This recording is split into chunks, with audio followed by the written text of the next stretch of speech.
Assalamualaikum warahmatullahi wabarakatuh. Perkenalkan, nama saya Muhammad Syaiful Azril dengan NIM 2024 1037 0110 335. Di sini saya akan menjelaskan tentang capaian pembelajaran program studi informatika. Apa itu CPL? CPL atau capaian pembelajaran lulusan adalah rumusan kemampuan yang wajib dimiliki oleh mahasiswa setelah menyelesaikan studi. CPL mencerminkan target akhir pembelajaran dari suatu program studi. Di prodi informatika, CPL dirancang agar lulusan tidak hanya unggul dalam aspek teknis, tetapi juga memiliki sikap dan nilai moral, mampu berwirausaha, dan siap terjun ke dunia kerja dan masyarakat.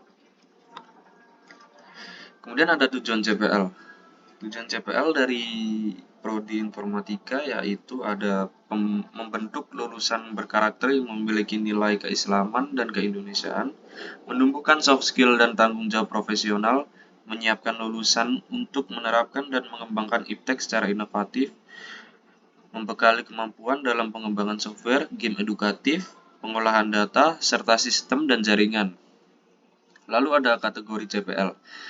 CPL prodi informatika dibagi dalam 4 aspek utama.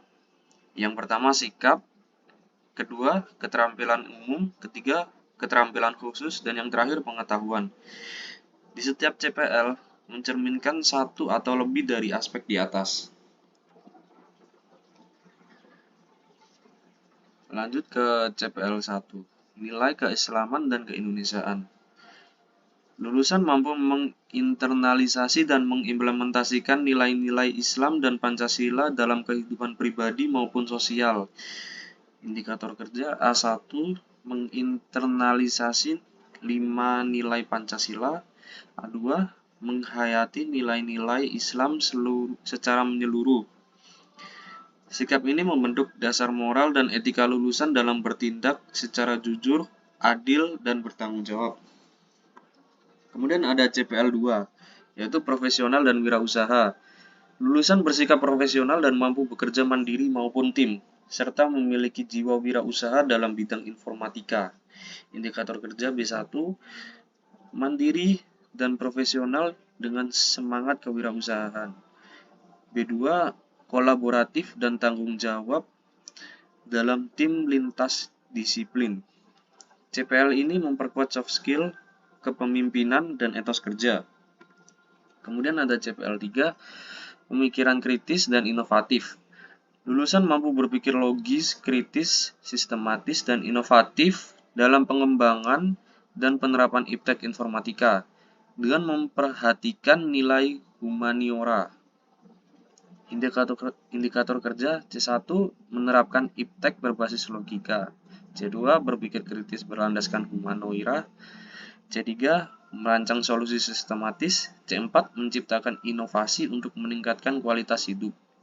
CPL ini mendorong mahasiswa menjadi problem solver yang sensitif terhadap isu sosial. Lanjut ke CPL 4, yaitu karya ilmiah dan publikasi. Lulusan dapat mengevaluasi, menyusun, mendokumentasikan, dan mempublikasikan karya ilmiah di bidang informatika. Indikator kerja D1 mengevaluasi karya ilmiah sesuai kaidah akademik. D2 melakukan dokumentasi standar ilmiah. D3 mempublikasikan karya sesuai tahapan ilmiah. CPL 4 ini menyiapkan mahasiswa untuk aktif meneliti dan menyebarluaskan karya akademik. Lanjut ke CPL 5, yaitu rekayasa perangkat lunak. Lulusan mampu menganalisis, merancang, mengimplementasikan, menguji, dan memelihara perangkat lunak berkualitas. Indikator kerja E1, analisis kebutuhan software. E2, desain perangkat lunak. E3, mengimplementasikan kode. E4, pengujian sistem. E5, pemeliharaan aplikasi. CPL 5 ini membentuk lulusan siap kerja di bidang pengembangan aplikasi. Kemudian lanjut ke CPL 6, yaitu game edukatif cerdas. Lulusan mampu merancang dan membangun game yang tidak hanya menghibur, tetapi juga bersifat edukatif dan cerdas. Indikator kerja F1, desain game edukatif. F2, pengembangan game dengan kecerdasan buatan. F3, visualisasi game secara menarik dan efektif. CPL 6 ini cocok untuk lulusan yang tertarik dengan industri game edukatif. Lanjut ke CPL 7, akuisisi dan pengolahan data. Lulusan mampu menggunakan metode yang tepat untuk mengumpulkan dan mengolah data sesuai kebutuhan.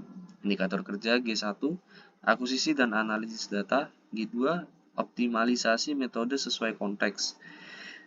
CPL 7 ini mendukung profesi data analis, machine learning, dan business intelligence. Kemudian lanjut ke CPL 8, yaitu sistem dan keamanan jaringan.